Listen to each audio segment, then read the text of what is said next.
Welcome. Welcome to Success Skills Unwrapped webinar series. Today is our first series for the year, for the second half of 2024. And today we have Kevin Freedman, and he is going to speak on strategies, as I mentioned here, strategies for navigating board challenges, and in particular, empowering executive directors and staff teams. I'm going to let him explain more about the reasons and ideas behind that, but I am wanting to introduce who he is because that's important. Who are we listening to? So Kevin Freedman is the founder of Governance Gurus and is a nationally recognized expert in nonprofit leadership and corporate governance. Through his business, he has helped hundreds of boards and thousands of board members and CEOs better understand and effective in their roles. He has more than 60 years of cumulative experience sitting on boards, including Manitoba's largest credit union and school division. Kevin also has a master's degree in nonprofit management and leadership and is a seasoned faculty member with the Department of Business and Administration at the University of Winnipeg, where he has taught since 2015, and he is one of the most sought after professors. We were just talking about that before you got on. A prolific leader and volunteer, he has founded numerous initiatives, including the International Water Stewardship Project, the Water Conservation Challenge, and the Ad Hoc Aid Organization. The mediocrity, did I get that right? I get that wording correct, mediocrity? Thank you. Mediocre. Mediocre, thank you. I have a hard time with that word. Mediocre crisis response team.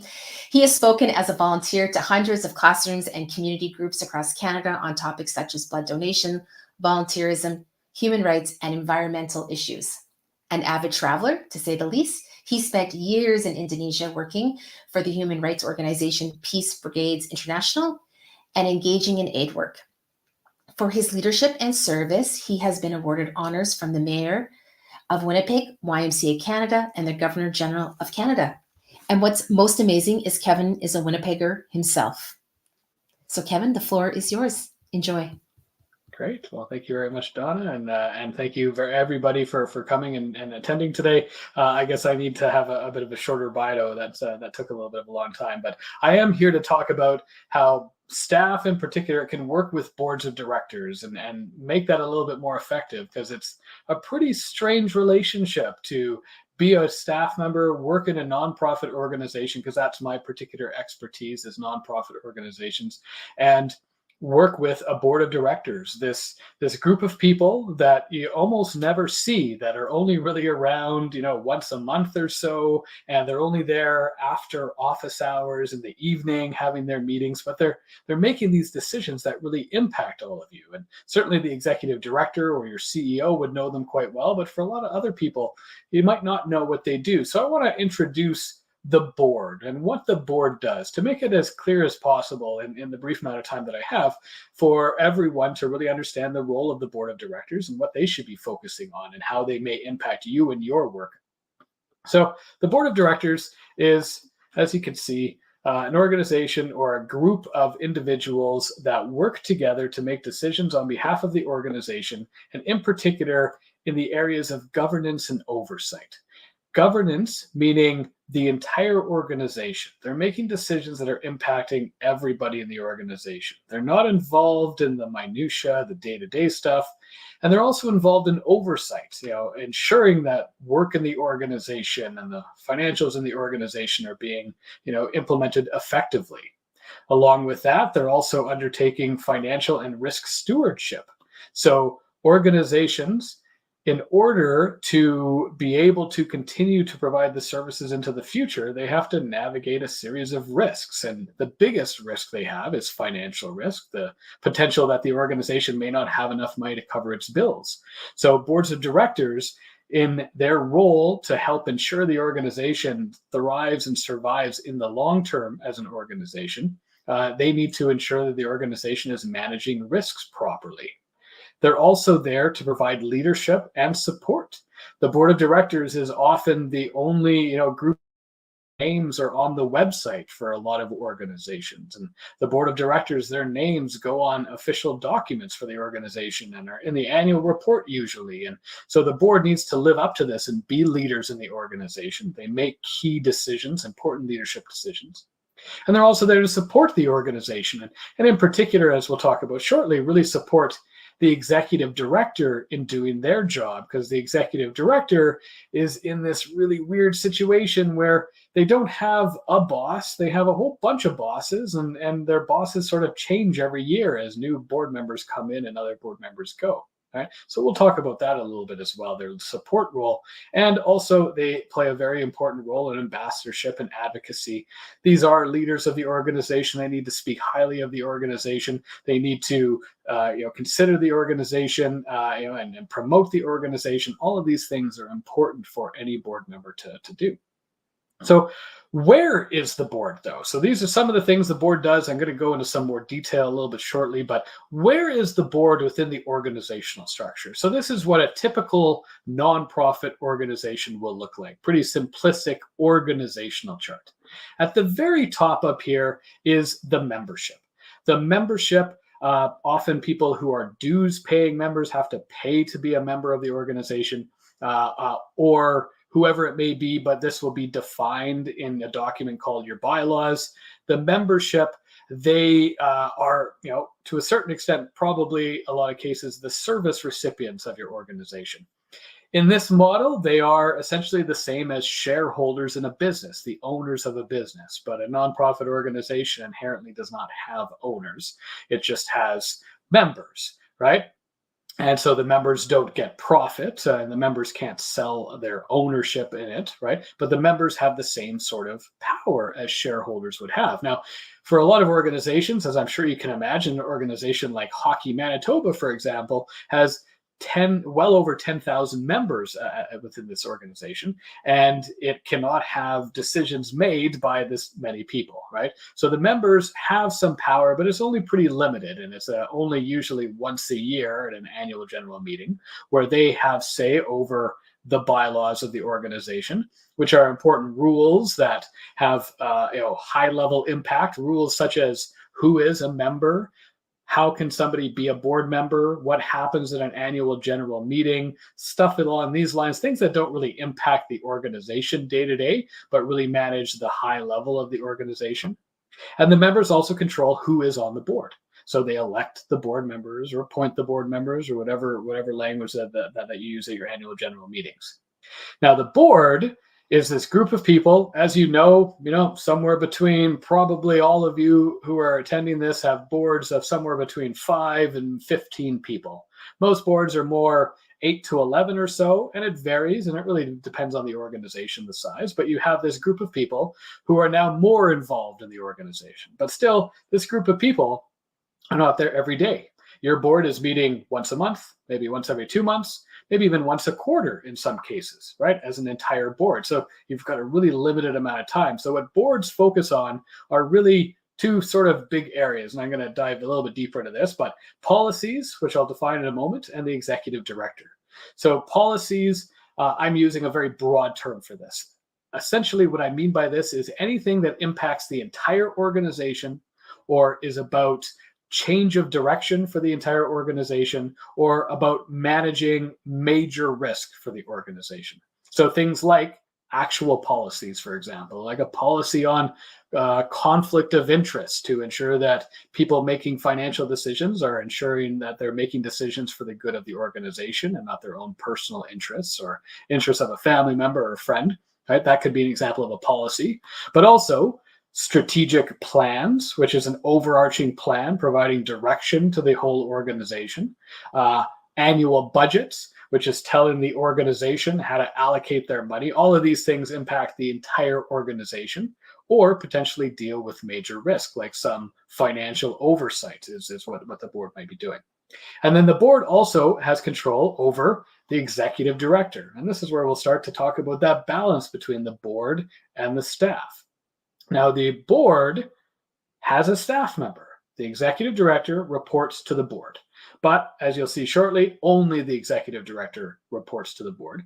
But the executive director has a boss. But this boss is this group of people. Right? Now, this group of people have a really important role in being the boss for the executive director.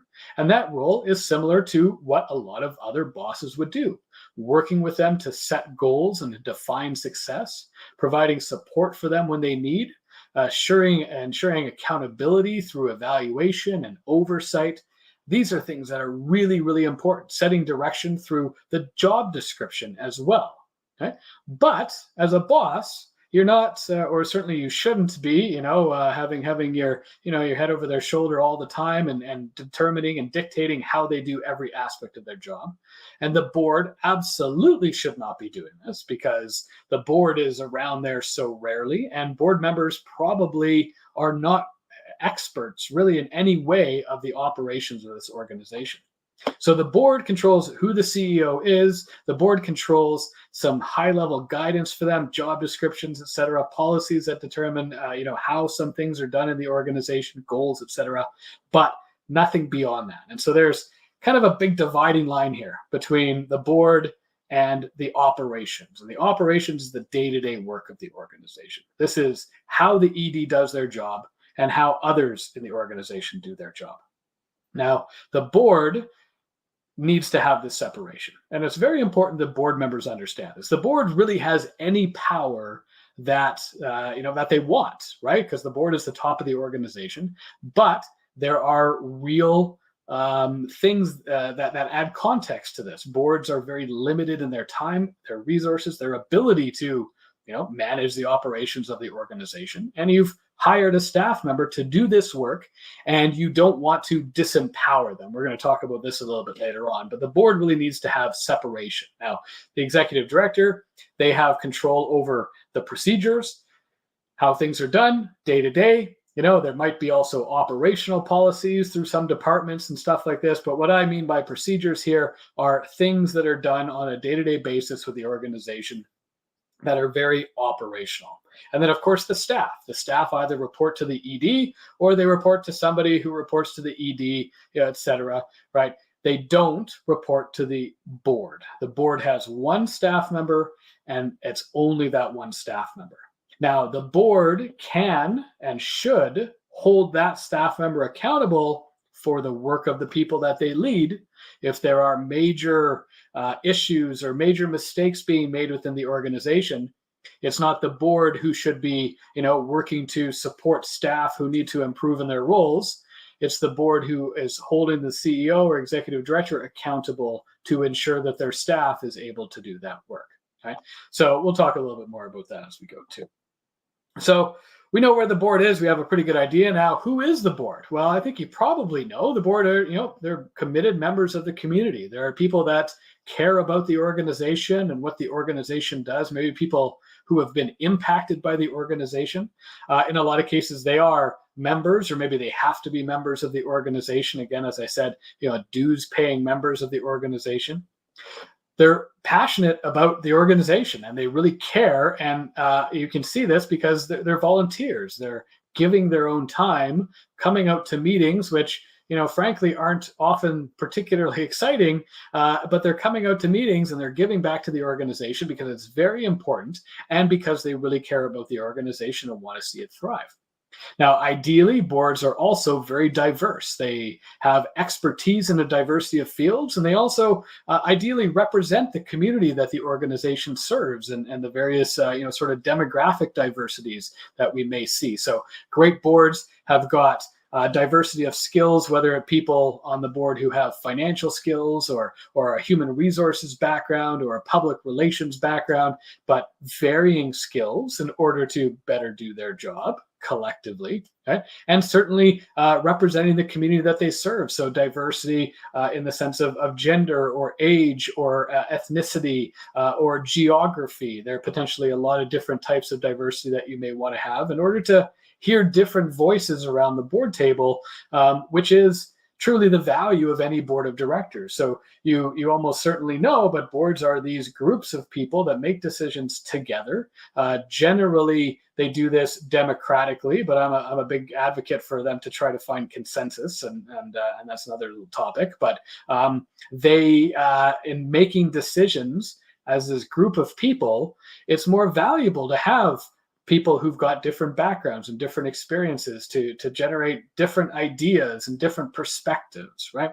So that's also valuable. And as I said a couple times, they're a team. They're a team that works together and they make decisions collectively. So We know who the board is. We know where they are in the organization. We've talked a little bit about what the board does, but let's look a little more specifically at what the board does. The board is involved in overseeing their staff member, and this is one of the most important tasks. And frankly, I think it's a task that's a little bit neglected by boards. I think that this creates good accountability, and I think it improves the relationship when there is the right kind of support, the right kind of guidance, and right kind of evaluations for the executive director. So something I always recommend is that a board of directors has an in-camera session at the end of every board meeting where they have a conversation about the executive director. And then that feedback can be collected by one board member, probably the chair. And then that chair can then share that feedback with the executive director so that there's some ongoing feedback about how their performance is, both potentially some criticisms, but also lots of commendations. It's great for them to hear what is going well, and this provides that opportunity. So boards really need to do this, and I think that is something that can help with relationships between boards and executive directors, certainly in the long term.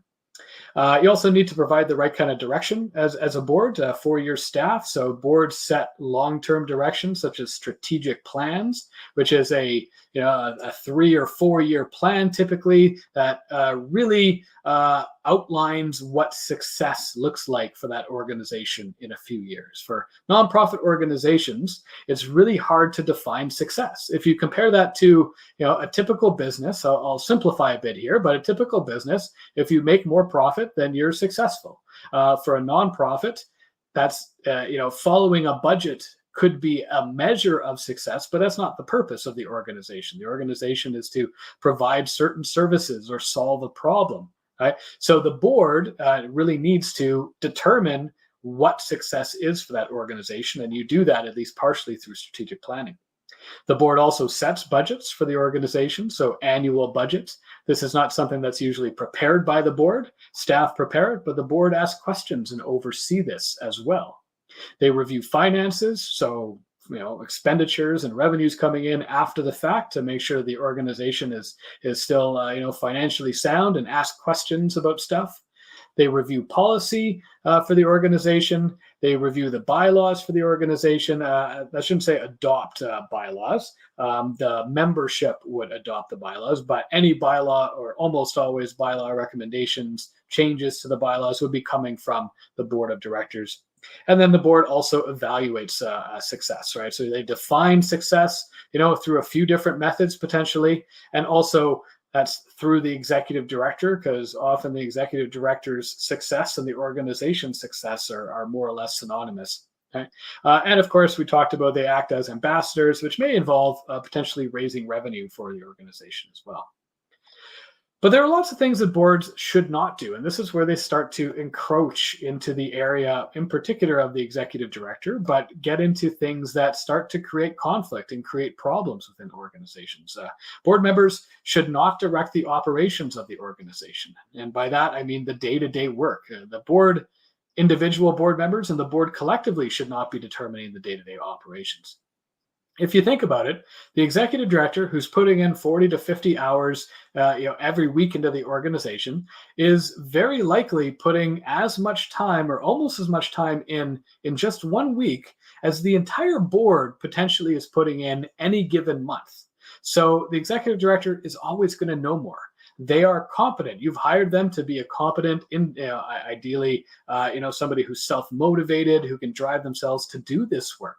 Right? So the board cannot direct the operations of the organization. They only meet, every 30 days sort of minimum, and there's 30 days in between those meetings. There's a lot of things happening between the work they're doing. So they cannot direct the operations. They can ask lots of questions about that, about why things are being done in certain ways, but they should not be determining how things are done.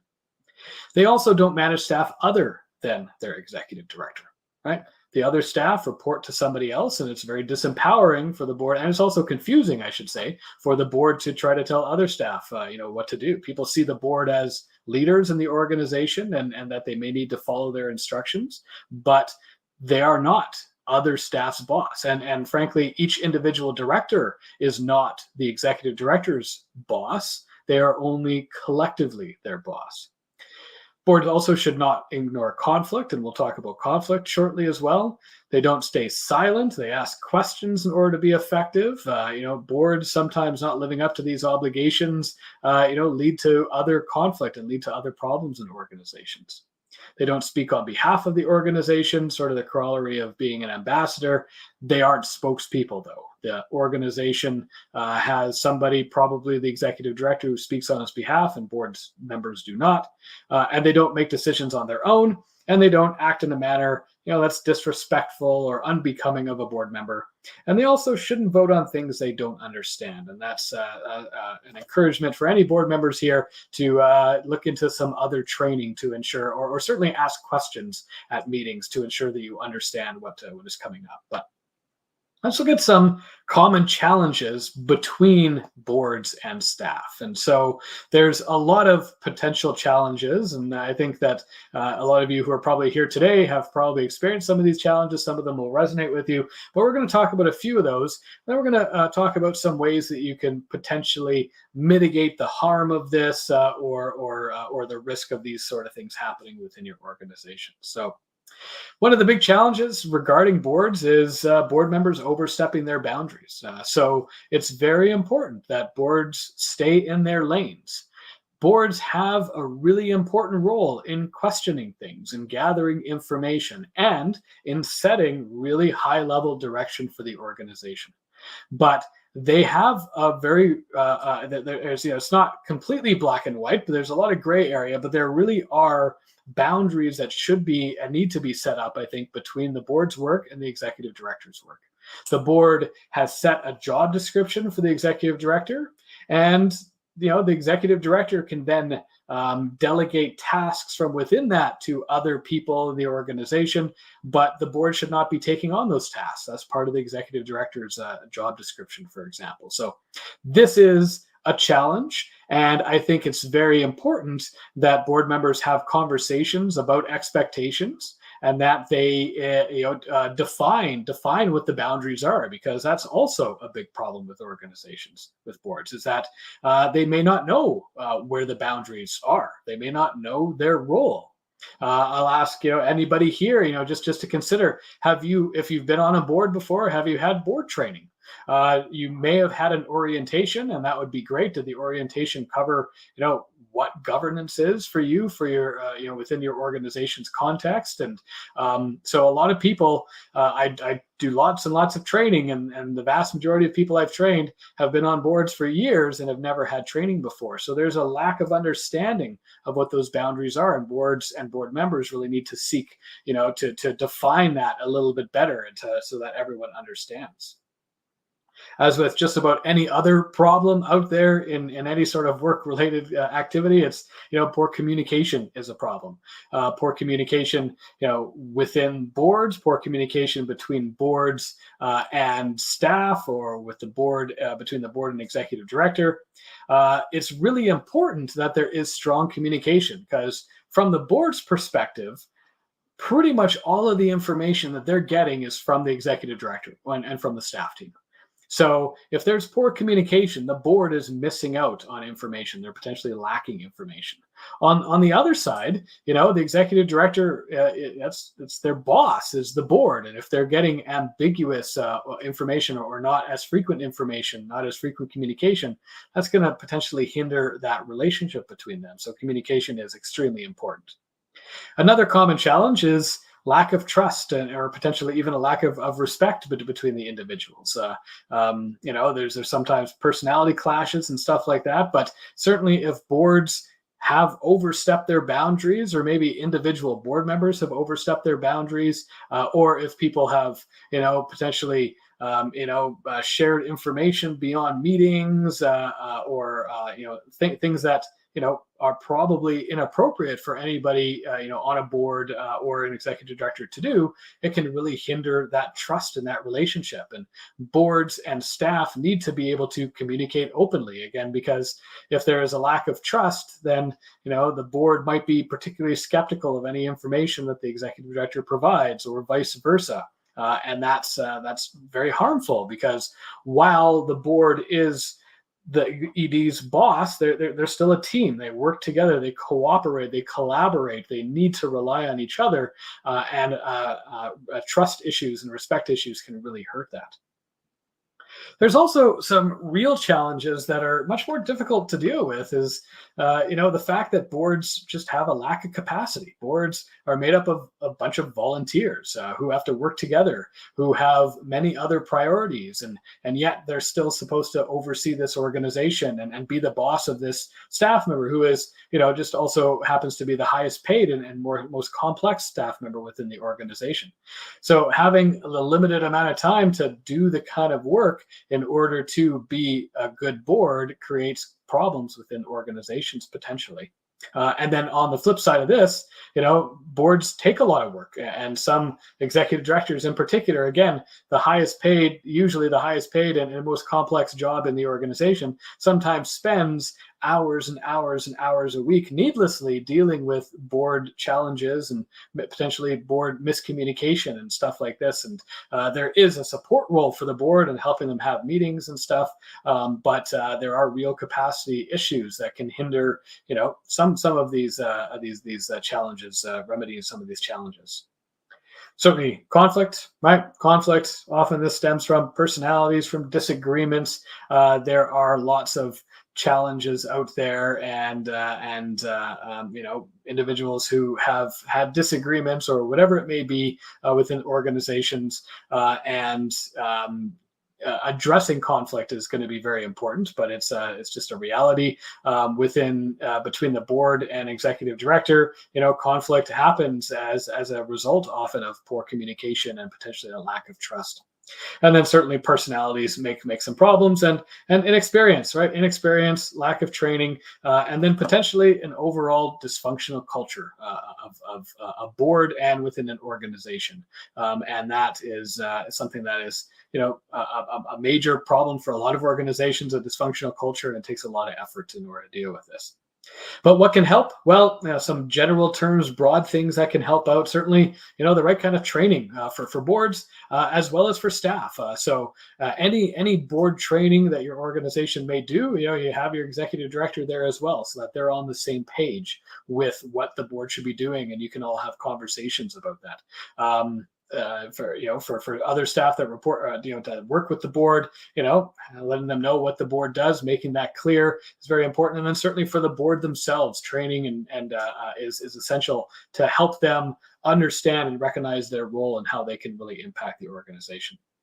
Along with this, clear role definitions. You can have terms of reference or job descriptions for the roles, having conversations just overall about what people do. So I would suggest terms of reference for a board member, for the chair, the vice chair, the secretary, treasurer, for the officer roles, maybe committee chair roles. If you have those, have really simple job descriptions, and they're not particularly complex, but just to make that clear for everybody. And then also, for the executive director, that job description that makes it very clear what they do in their role. Be conscious about your communication with each other. A lot of executive directors sort of take for granted things, that their boards may understand, because they're in deep to these sort of topics every day, right? But the board comes in once a month after having read a dozen pages of information for a board meeting, and they may lack a lot of context. So conscious communication, very important. Giving people the benefit of the doubt, offering space for conversation within meetings and between the board and the staff as well.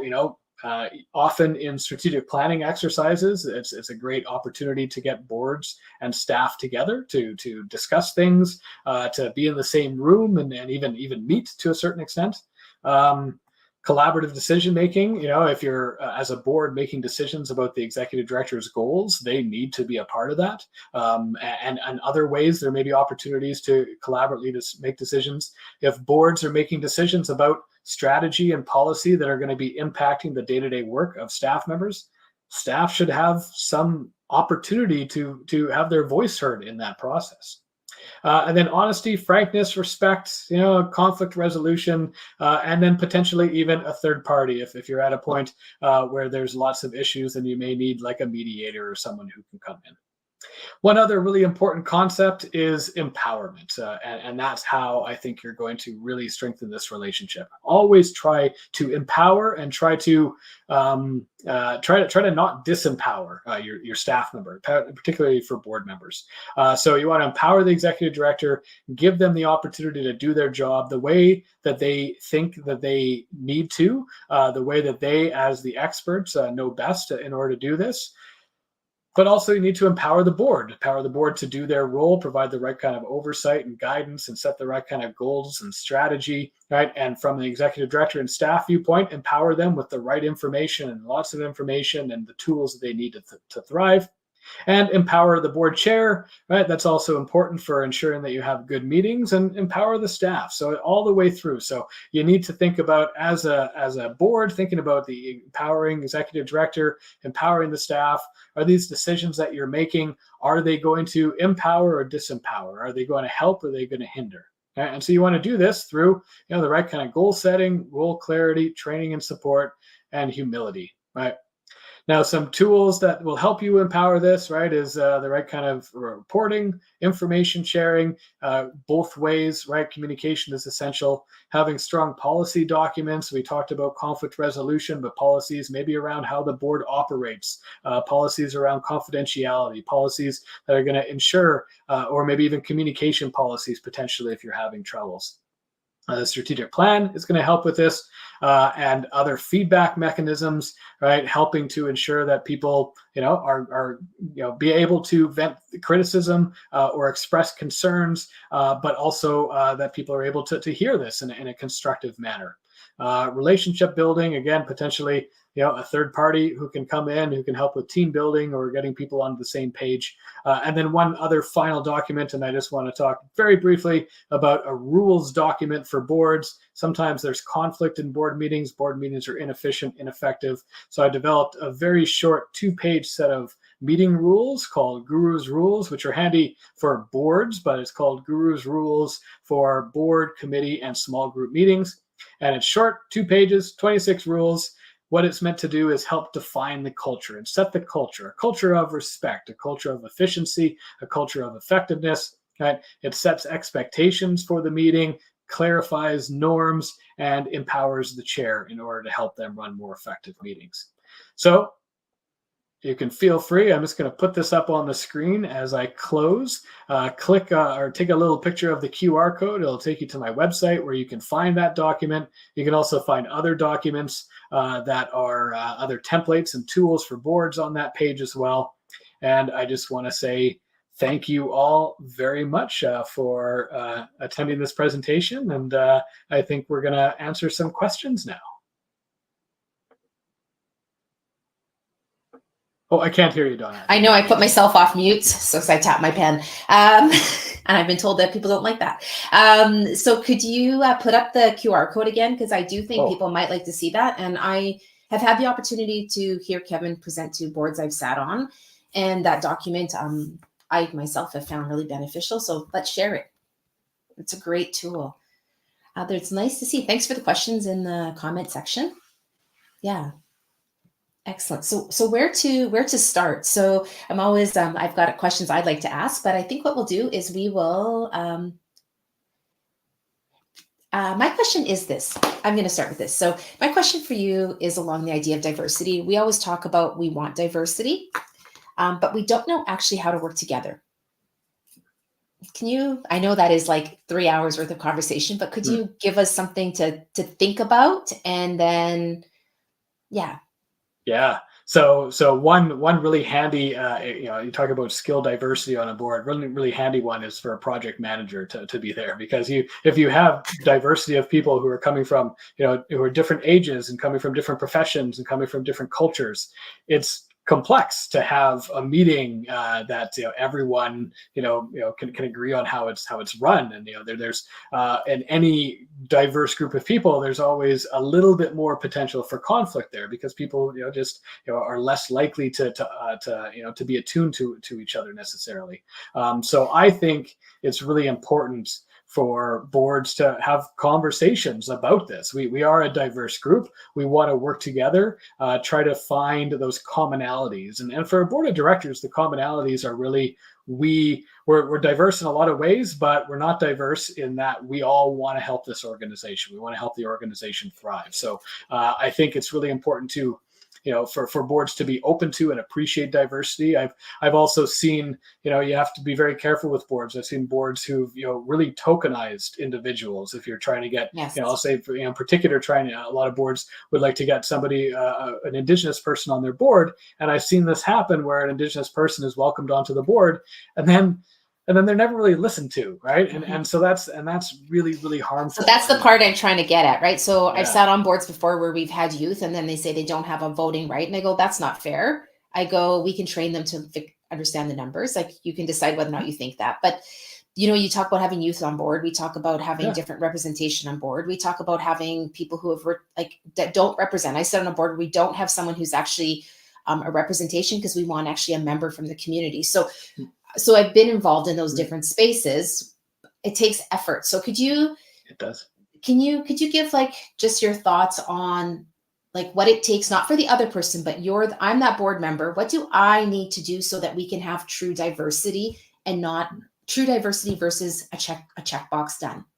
Yeah. Well, I think it's really about, inclusion, and including that individual, and setting up the right environment for them to participate, making it very clear. Those meeting rules that I introduced, one of the most important rule in there is the board will have a conversation about culture once a year. And so you talk about the culture. The culture in this room is that everyone participates, that we welcome everyone's participation, that everyone has an equal voice, because everyone has equal value around this table. And it's hard. I've been the youngest person in the room many, many times in my career, and in many boards, and it's hard. You don't really have the confidence necessarily, but I had other people who welcomed my contributions. A good chair, a strong chair who can, point out, and ask somebody, oh, I haven't heard from you on this topic. Do you have any thoughts?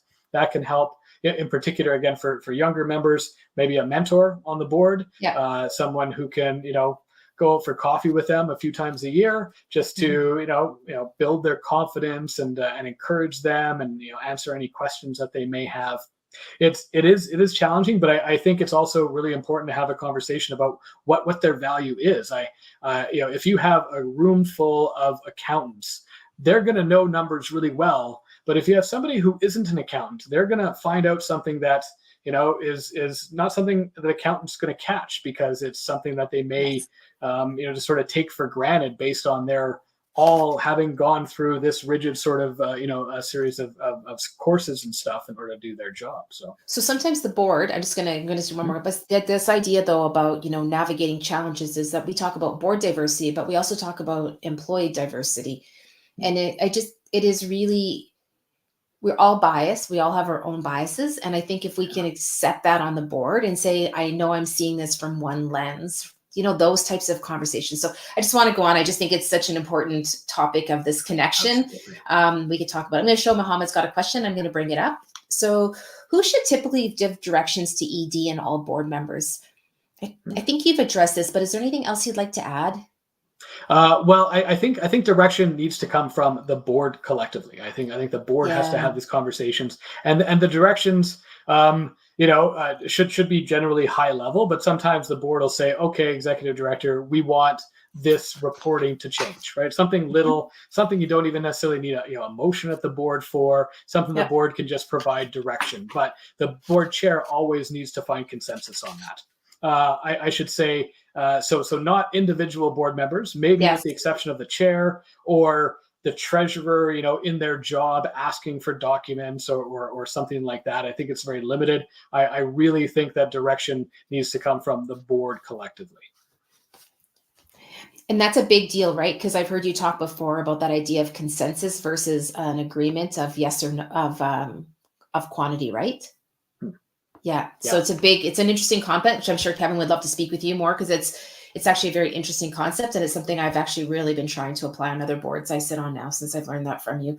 My question to you is, I do listen. I talk lots, but I listen. So the idea here is it okay for a board member to say no?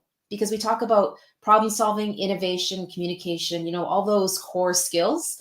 Is it okay for a board member to say no?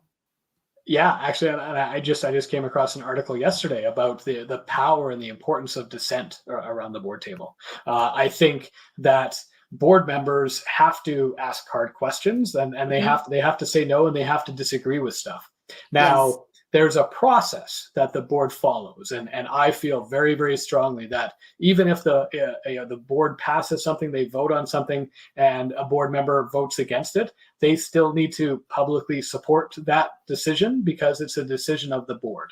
Even if they disagreed with it, it is a decision that's been made by the board collectively in line with the bylaws and the rules that determine that. But board members around the board table, it's not that it's okay to say no, it's that you need to say no. If you have something to say no about, if you have something to criticize, if you have a concern, you say it, right? Now, we talked a little bit about consensus that came up. I believe striving for consensus means getting to a point where everybody can live with the decision. It's a pretty low bar, but it really sets the board up to engage in conversation and ensure that ensure that all the voices are heard. If you just jump to a democratic vote, then sometimes people are going to be outvoted, and you're not going to the mentality is not going to be there to get everyone on board. It's going to be there just we just want to get 6 people in order to vote in favor, and we can move ahead.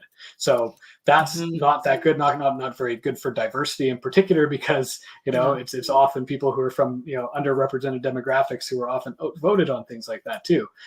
So I think that's also important to note. Yeah, vote in that idea of voting in line with our friends. So today is I just want to interject one thing before the next question, is that the idea with this is kind of built on the idea of skills for success, which is that idea. Some of the big ones you've been talking about today is like that thinking skills as a group. How do we problem solve? How do we collaborate? And how adaptability and innovation. All these different skills that we say we know are such an important part of being on a board. And there is a question here but I just want to ask you the question in regards to adaptability. And I might have brought it up with inclusion, but it is sitting on a board is the value of being adaptable from either the board saying they've changed directions, or from the staff saying that they want to change directions. So that might be the concept, because I'd like to give you that adaptability of what do we do? How do we think of all those different components together? Yeah, it's challenging. Things change, and organizations need to change, and boards need to change. I think board members have to, I think, more or less be inherently adaptable, because it's part of their job is they're shifting from their professional role or other things into this role where you're making decisions collectively. It's a lot different than a lot of people are typically in. But boards themselves, I think, have to be adaptable. Boards need to be open to new information. You're not necessarily going to completely overhaul a strategic plan that you just approved 3 months ago, but you need to be open to other feedback. Especially, I think boards. One of the most important, I think, qualities of a board member, and probably a board collectively, is humility. Because again, the board is, I say board members, typically what you should expect is to put in, maybe 6 to 8 hours a month on average throughout the year. Some months, if you're doing strategic planning, more, some months less, but that's 100 hours a year. And if you have a board of 10, that's 1,000 hours a year. That is, all of you are putting in together what one staff member is putting in 6 months. Right? So you have to be humble, right? You have to recognize that, that one staff member is putting in 6 months. There's another 40 staff members who are putting in a year. They have feedback, they have value. So you need to be able to listen to those voices, adapt. Boards are inherently slow, right? Because they only meet 1 month, but they have to, I think, they have to be able to be flexible, and they have to be able to be nimble when need be. Yeah. So it's that idea of realizing what we've done wasn't bad, but we've learned new information. Something's changed. There's been an opening. There's been a need, right? So on both sides. So yeah, thanks for answering that. I'm going to show you another question from Zena. What is the best practice to follow with the board in terms of micro management and financial management? Yeah. So if the board is micromanaging you, I think it's easier said than done, right? I'm a bit of an idealist, but it's communication. It's talking to them. It's for an executive director to say, look, I want to have a conversation about this. It's no insult to all of you, but I just want to clarify our roles and our lanes and stuff like that. And so sometimes there are people on boards with particular personalities that are just really hard to overcome, that try to micromanage. But then you need to have a strong chair who is going to ensure that they're not undertaking activities and again straying out of their lane. Working with the chair in particular, training for the board, those are things that can potentially help. Financial management, I'm less inclined to think that boards can really micromanage financial management, because I think that boards should be able to ask just about anything they want. Boards just need to find the balance between micromanagement in the financial sense, asking too much and going too deep into the details, and the time that they have, right? Because they've only got a very limited amount of time. So boards have to ask questions, ask hard questions, dive deep into stuff, because the more questions that are answered, the more information they have about financials, for example, the better decision makers they will be in the future, ideally. But boards, I may be also getting that you maybe say, in terms of setting the budget, financial management on that side, the board approves the budget, but the budget should be prepared and developed by staff if the organization has staff, because they're the ones who spend the money, who use the money, who know what's going on day to day. But the board needs to inquire, ask lots of questions, and challenge and ensure that budget aligns well with the strategic plan, that it aligns with the values that they set for the organization, that it's realistic on one end, and that it's also ambitious enough on the other end. So boards have a really important role, but I think overall it comes down to what is most suitable for your board, where that line is ideally, because as your board or as your organization grows and professionalizes, the board takes on less and less, because more and more of that stuff is being taken on by staff. So it's different from organization to organization, but I really think it starts with hopefully frank communication. It brings up a couple of things. About the idea of the micromanagement is understanding really setting it clearly, that idea between the communication and even the first time a board member emails an ED, that it needs to be stopped. That real space there. Not sure if this is an interesting topic or something, but boards have terms. So they have terms, and they have terms that come and go, and we're not so interested in the length of term. Like, you can sit for 2 or 3. I've sat on boards where there have been 2-year terms, and then I'm not the right fit for the board. I love change, and if a board wants to stay the same, I'm not the right board member. I just cause conflict. So, there's spaces, and I've asked people before to leave boards after their term, their 2-year term. Thoughts on that? Kind of might hit with Zena's question a bit too. Might be another thing. Yeah, no, absolutely. You've got to fit with that organization, and every board. I talk a lot about culture, and I've already talked a little bit about today, even though it's not really the topic. But culture is really important, and if the culture of the board doesn't work for you, especially as a volunteer. I don't encourage people to leave before the end of the term, especially if the organization really needs them. But even that may need to happen sometimes.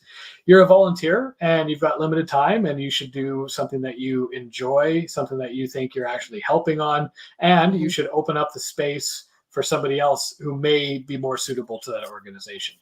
Yeah, it's challenging because that's the case for some bigger ones, but some smaller organizations, they don't have a lot of people clamoring to get on that board. So if they lose, but when you say those, sometimes that's why there's nobody wanting to join, because you've got a bad boards have bad people start talking about boards, and it's like, oh, stay away, or like I've been on that one and it ended up being like a full-time job, and it's okay if it's a full-time job and up ahead of time, right? But it's that we're talking about that whole idea about true communication and true problem solving, right? Like really understanding, like people think they're transparent, but they're not.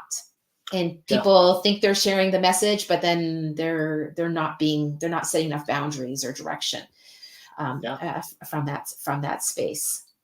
Well, empathy is really important. I mentioned that a little bit before. The ED has to, not take for granted what the board knows about certain things, and in communication, Yep. always try to put yourself in the other person's shoes. And for boards, I mean, it's always kind of strange. Like I'm on a board. I've been on many boards over the Yes. years, and here I am. I come to this meeting. I roll up once a month, and I determine the compensation for the executive director. And it's like, oh, who the heck am I, to do this? But that is the role of the board. And if you're prepared for it, if you put the time and effort into to reading the materials and training yourself and knowing what the board does and your role, then you're certainly going to be more effective. And it's important work. Yeah, it's very important work, right? It's the ability to be able to find that space between these two things. One of the things we talk about in skills for success and problem solving is that usually people are people that like to analyze, people jump to the gun to solve problems. How important is it, people that like to do a lot of research, and how important is it for you to really know yourself as a board, as a person before you go into join a board? Oh, I think it's important to understand yourself for any role. Yeah. If you're working in particular when you're making decisions with a dozen other people Yeah. potentially, I think that, well, of course, if you've got this group of people, you're going to have people who are which do you do insights? What are you familiar with? Insights? What are the Yes. Yeah. Yeah. insights? Yeah. Disc. Yeah. Disc. Yeah, Disc. Yeah. disc, yeah. People are going to be, you got a group of 12 people together, and you're going to have all quadrants, Yep. potentially filled. And so I think it's important that you know yourself, that you have a bit of an idea of each other, and I think importantly, in particular, that the chair has some understanding of the personalities of people in the room, because people, are different. They engage with each other different. They Yeah. have different expectations, and they make decisions differently. It is certainly challenging for me. I am efficient, succinct. That's sort of one of my things. And then seeing somebody who, I would interpret as rambling is really challenging. But some people are more deliberate in how they speak, and they may Yeah. have to think a little bit out loud while they're talking. And boards have to be open to that. So boards need to be as inclusive and welcoming as possible. And I wouldn't say I'm a type A personality, but some of the more brief to the point kind of people have to be open to the people who take a little bit more time. And so yeah, I mean it is challenging because people are different, and if it's more difference, more diversity on the board, then it's potentially more challenging. Right. And appreciation. So that idea of actually looking and working about appreciation between the two is important. So Yeah. Mohammed has a question here, and I'm just Mhm. going to see if it's, what else could you add to this? Because I won't want to say, so just something else that comes to mind. Yeah. So I think talking with your board and seeing what they need. Often boards don't know what they need or what they It's want. true. I think it's really important that first of all you're patient with them because they are volunteers. I think clarity and simplicity. Board members, and again, I've been an executive director, and I work with boards, and still on the board that I'm on now, I have to get my hand held all the way through all the processes because I've got other things that I'm doing. So hold their hands, but in a sort of respectful manner. Have good handy documents for them to easily refer to. Oh, something really great that you may already do, but have all of your board documents online somewhere, like either in a Google Doc or a Dropbox, or there's board specific software. If you can afford it, it's great. Board Pro is a really good one, but have it somewhere online. And then within there, you have file folders with all their meeting minutes and meeting packages and stuff. But you can also have in there a work plan, which tracks all of the activities of the board at just a simple Excel spreadsheet. You actually, there's also a template on my website where that QR code went for a work plan. So implement something like that so that people can track that. Also, a matters arising document. So from your board minutes, you may have tasks that have been assigned. Collect all those tasks, put them in a matters arising document that will track that, and that can be a living document on that folder online. That also a template for that is on my website. So those are things that EDs can sort of take initiatives on. I think EDs, encourage and invest, put a little bit of time in my. I'm biased because I do training for boards, but training for your board, invest a little bit in training for your board, invest in them. They're volunteers, and any professional development will not only be good for them, show a bit of appreciation for them, but also it'll be good for the governing of the organization. So I think that's helpful. And it's a good recruiting tool. It's a good way to get new board members on because people talk highly and share, right? Yeah. I'm going to switch the topic. I'm going to jump in and interject to change subject. Just because like the one topic I was to think about today was that idea of innovation and creativity in the not-for-profit, just in regards to not-for-profit and these relationships. Like, what's your high level thinking on that? Well, innovation is tough in the nonprofit sector because there's different types of accountability. Yes, as everyone here knows, you don't get grants to try new things. There are sometimes, but it's not.